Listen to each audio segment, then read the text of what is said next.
আসসালামু আলাইকুম friends, welcome back to my channel Mamusa. বাচ্চা থেকে বড় সকলের প্রিয় খাবার পুডিং রেসিপি নিয়ে আজ আমি হাজির হয়েছি। চলো দেখে নেওয়া যাক রেসিপিটি। প্রথমে একটা কড়া বসিয়ে দিয়েছি, তার মধ্যে কিছুটা চিনি আমি ক্যারামেল তৈরি করে নেব। এই ক্যারামেলটা তৈরি করতে একটু সময় লাগে। সবাই প্রথমে 1 কাপের মতো চিনি দিয়ে দেবে কড়ার উপর, তার উপর কিছুটা জল দিয়ে আস্তে আস্তে নাড়াচাড়া করবে। করতে করতে দেখবে চিনির কালারটা এরকম পর্যায়ে এসে গেলে সেটাকে নামিয়ে একটা টিফিন বক্সের মধ্যে ঢেলে দেবে। তারপর এদিকে 6টা ব্রিটানিয়া বিস্কুট, একটা ডিম, 1/2 কাপ চিনি, 1/2 কাপ দুধ আমি একসঙ্গে ভালো করে মিশিয়ে নিলাম। একটা মিক্সার গ্রাইন্ডারের মধ্যে সমস্ত উপকরণ ঢেলে ভালো করে একবার মিক্সিতে ঘুরিয়ে নিলাম। এবার এই চিনির ক্যারামেলের উপরে এই সমস্ত উপকরণ ভালো করে দিয়ে ঢাকা দিয়ে কড়ার মধ্যে একটা স্ট্যান্ড বসিয়ে সামান্য জল দিয়ে 15 মিনিট লো হিটে ভাপিয়ে নিলেই পুডিং রেডি। চলো দেখে নেওয়া যাক পুডিংটা কেমন হয়েছে।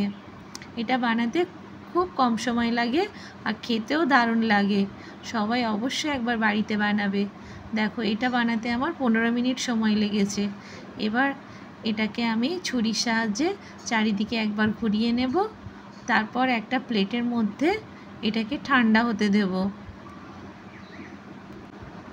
এইভাবে সবাই একবার বাড়িতে বানাবে আর আমাকে কমেন্টে জানাবে কেমন হয়েছে।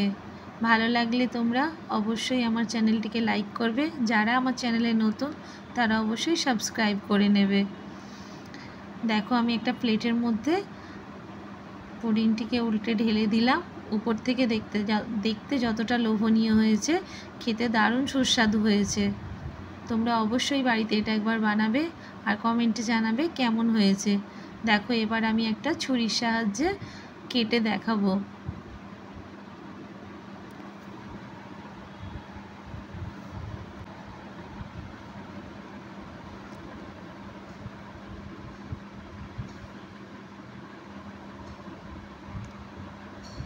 ছুরির সাহায্যে যে কোনো শেপে কেটে নেবে। কেটে নিয়ে তোমরা এটা পরিবেশন করবে। বাচ্চা থেকে বড় সবাই তোমার প্রশংসায় পঞ্চমুখ হয়ে যাবে। আরও একটা পিস আমি কেটে দেখাবো।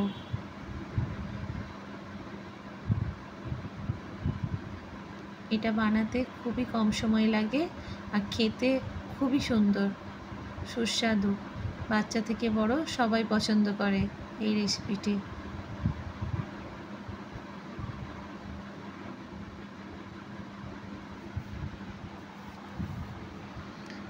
কেটে দেখাচ্ছি, দেখো কত সহজে কেটে গেল। দারুণ হয়েছিল। ওকে, টাটা।